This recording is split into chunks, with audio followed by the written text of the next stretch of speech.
Thermodynamics JEE chemistry का one of the most important topic है और इस टॉपिक से एटलीस्ट आपको एक दो सवाल जेई के पेपर में दिख सकते हैं। सो हेलो जूनियर्स, मेरा नाम प्रखर शाह है और मैं NIT Durgapur B Tech first year का स्टूडेंट हूँ। आज मैं आपके सामने इस मजेदार चैप्टर का माइंड मैप वीडियो लेकर आया हूँ जिसमें मैं आपको जल्दी से जल्दी और क्रिस्प एंड कंसाइज वे में आपका रिवीजन करवाना चाहूंगा। और हाँ, ये वीडियो उन्हीं बच्चों के लिए है जिन्होंने ये चैप्टर एक बार पढ़ रखा है और इस बार उसको जल्दी से रिवाइज करने आए हैं। इस माइंड मैप नोट्स की पीडीएफ आपको मेरे टेलीग्राम चैनल पे मिल जाएगी जिसकी लिंक मैंने अपनी डिस्क्रिप्शन में दी हुई है। तो आइए अब इस चैप्टर को स्टार्ट करते हैं। थर्मोडायनेमिक्स इस चैप्टर के नाम से आपको समझ में आ रहा है कि ये चैप्टर आपका हीट का कैलकुलेशन, बेसिक्स, प्रिंसिपल्स, मेजरमेंट्स इसी के ऊपर बेस्ड है। तो इसकी स्टार्ट होती है पहले सिस्टम, सराउंडिंग और यूनिवर्स के डेफिनेशन से। तो सिस्टम हम किसे कहते हैं? सिस्टम हम उसे कहते हैं कि मान लीजिए हमारे पास एक फ्लास्क है या बीकर है या कुछ कंटेनर है जिसके अंदर हमने कुछ सब्सटेंसेस को रखा है, मॉलिक्यूल्स हो गया, कुछ भी हो गया। फ्लास्क के अंदर जो हमारे सब्सटेंस रखे हुए हैं उसको हम सिस्टम कंसिडर करते हैं और उसी फ्लास्क या कंटेनर के बाहर जो हमारी दुनिया होगी जिसमें एयर, वाटर या कुछ भी मौजूद होगा तो उसको हम सराउंडिंग कहते हैं। और इन्हीं दोनों के मिक्सचर को, सिस्टम और सराउंडिंग के मिक्सचर को हम यूनिवर्स कहते हैं। ठीक है, इसके बाद हम आते हैं अपनी अगली प्रॉपर्टी पे जो कि है intensive and extensive property. Intensive property किसे कहते हैं? जिसे हम मेजर कर सकते हैं बट इसकी मेजरमेंट या तो किसी एक पॉइंट पे होगी या इसकी पर यूनिट के बेसिस पे इसकी मेजरमेंट होगी और ये अमाउंट डिपेंडेंट नहीं होता है इंटेंसिव प्रॉपर्टी। ठीक है, अब हम एग्जांपल जानते हैं वो क्या क्या चीज़ है। डेंसिटी को हम पर यूनिट के बेसिस पे मेजर करते हैं। प्रेशर, उसको एट अ पॉइंट हम मेजर करते हैं। टेम्परेचर भी एट अ पॉइंट हम मेजर करते हैं। कंसंट्रेशन भी हम पर यूनिट के बेसिस पे मेजर करते हैं। तो ये हमारी हुई इंटेंसिव प्रॉपर्टी। एक्सटेंसिव प्रॉपर्टी किसे कहते हैं? जिसको मेजर कर सकते हैं लेकिन उसको हमें उसके होल सिस्टम के लिए मेजर करना पड़ेगा और ये अमाउंट पे डिपेंड करता है इसकी मेजरमेंट, जैसे मास, वॉल्यूम, लेंथ, डिस्टेंस, ये सारी चीज़ को उसके सिस्टम के होल कंसिडर करते हुए हमें मेजर करना पड़ेगा। तो इसको हम एक्सटेंसिव प्रॉपर्टी कहते हैं। ठीक है, अब आते हैं उसके बाद आता है type of process. Type of process हमारा क्या क्या टाइप का होता है? आइसोथर्मल, जिसमें टेम्परेचर कांस्टेंट होता है। आइसोबैरिक, जिसमें प्रेशर कांस्टेंट होता है।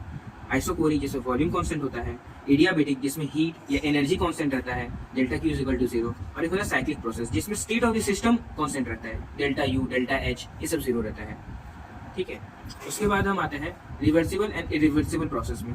रिवर्सिबल प्रोसेस होता है जिसमें एक्सटर्नल प्रेशर और गैस की प्रेशर लगभग इक्वल होती है, लेकिन इक्वल नहीं होती है। ये आप ध्यान रखना बातों को, लगभग इक्वल होती है और उन दोनों का डिफरेंस टेंडिंग टू 0 होता है, लेकिन स्लाइटली डिफरेंस रहता है प्रेशर में। और इस रिवर्सिबल प्रोसेस में आपका इनफाइनाइट स्टेप्स लिया जाता है किसी काम को करने के लिए, जो कि प्रैक्टिकली पॉसिबल नहीं है लेकिन पॉसिबल है, समझ लीजिए। और ये रिवर्सिबल प्रोसेस हमारा आपका इक्विलिब्रियम पे रहता है जहाँ पे एक्सटर्नल प्रेशर आपका वेरिएबल रहता है, वो चेंज करते रहता है। यही आता है हमारा इरिवर्सिबल प्रोसेस जिसमें एक्सटर्नल प्रेशर गैस के प्रेशर से ज़्यादा होता है, तब कंप्रेशन होता है। मतलब यहाँ पे आपका अच्छा खासा प्रेशर डिफरेंस रहेगा जिससे आपको जो प्रोसेस में जो चेंजेस हो रही है वो आपको साफ साफ दिखाई देंगी। ये एक फाइनाइट स्टेप प्रोसेस है, फाइनाइट स्टेप में हो जाता है। एक डायरेक्शनल प्रोसेस है, या तो ये आउटवर्ड जाएगी या इनवर्ड जाएगी, या आपको दिखेगा कंप्रेशन हो रहा है या एक्सपांशन हो रहा है, या आपको दिखेगा। यहाँ पे एक्सटर्नल प्रेशर आपका कांस्टेंट रहता है, यहाँ वेरिएबल नहीं रहता है, चेंज नहीं होता है। ठीक है, अब हम आते हैं जैसे आइसोथर्मल प्रोसेस की हमने बात करी थी। आइसोथर्मल प्रोसेस में PI/VI is equal to PF/VF होता है। यहाँ पे प्रेशर इन्वर्सली प्रोपोर्शनल रहता है वॉल्यूम के। आइसोबैरिक प्रोसेस में वॉल्यूम डायरेक्टली प्रोपोर्शनल रहता है टेम्परेचर के, जो कि होता है VI/TI is equal to VF/TF। और आइसोकोरिक प्रोसेस जिसमें प्रेशर टेम्परेचर के डायरेक्टली प्रोपोर्शनल रहता है, PI/TI is equal to PF/TF।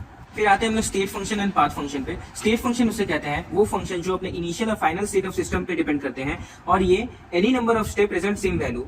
आप जितने भी नंबर ऑफ स्टेप्स करो या फिर सेम वैल्यू देंगे। एग्जांपल है temperature, enthalpy, internal energy etcetera. Path function है जो कि अपने पाथ ऑफ द प्रोसेस पे डिपेंड करते हैं। Different steps gives different values, मतलब हम जितने डिफरेंट स्टेप्स जाएंगे वो हमारा वैसे ही डिफरेंट वैल्यूज जनरेट करेगा। जैसे वर्क हो गया, हीट कैपेसिटी हो गया और ऐसे ही बहुत कुछ। तो आते हैं उसके बाद हमारा हीट कैपेसिटी उसे कहते हैं total heat required to raise 1 degree Celsius temperature of the matter. किसी भी मैटर के टेम्परेचर को 1 डिग्री से बढ़ाने के लिए जो हीट हमें रिक्वायर्ड होती है उसे हम हीट कैपेसिटी कहते हैं। उसका सिंबल है C, जिसको हम dQ/dt या Q/dt से हम लोग उसको रिप्रेजेंट कर सकते हैं। ये नेचर ऑफ मैटर पे डिपेंड करता है, ये एक एक्सटेंसिव प्रॉपर्टी है और ये एक पाथ फंक्शन भी है। स्पेसिफिक हीट कैपेसिटी, ये उस हीट को हम कहते हैं जो हमारा 1 डिग्री सेल्सियस टेम्परेचर राइज कर दे किसी per unit mass of object का। इसका सिंबल S होता है और इसको हम C/m लिखते हैं और C को हम एक्सपांड करें तो इसको हम Q/mdt लिख सकते हैं और इसको सिंप्लीफाइड वे में लिखे तो इसको हम Q is equal to ms delta T लिख सकते हैं।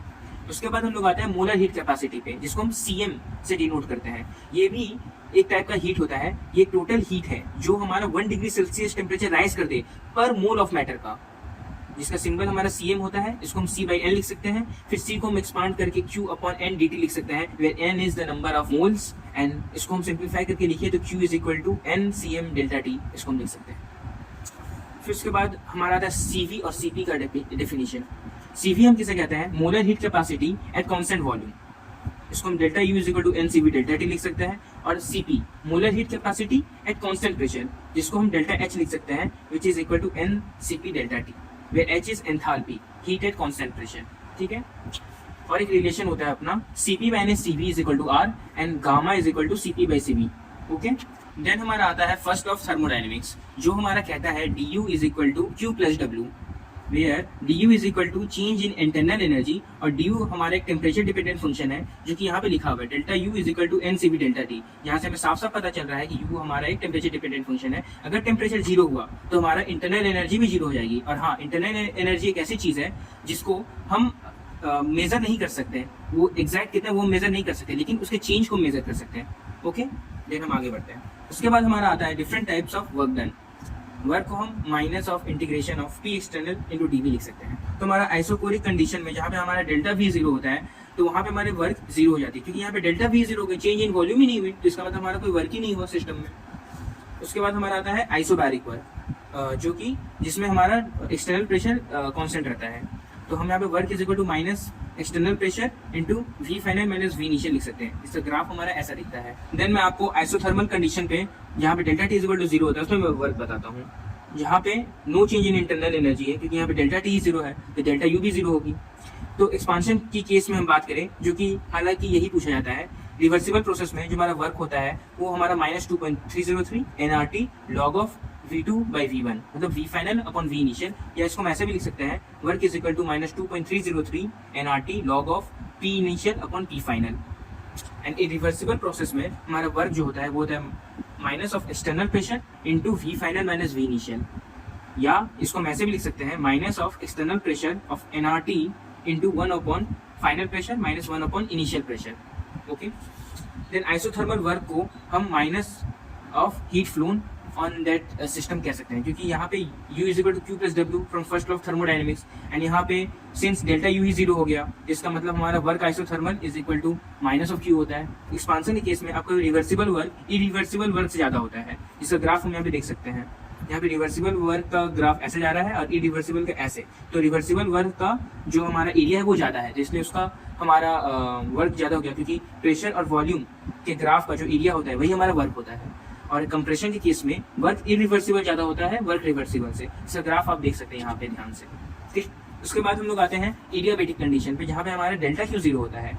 तो डेल्टा क्यू जीरो हो गया तो यहाँ पे हम delta U is equal to W लिख सकते हैं। तो मतलब यहाँ work adiabatic is equal to हम चेंज इन इंटरनल एनर्जी भी हम कह सकते हैं।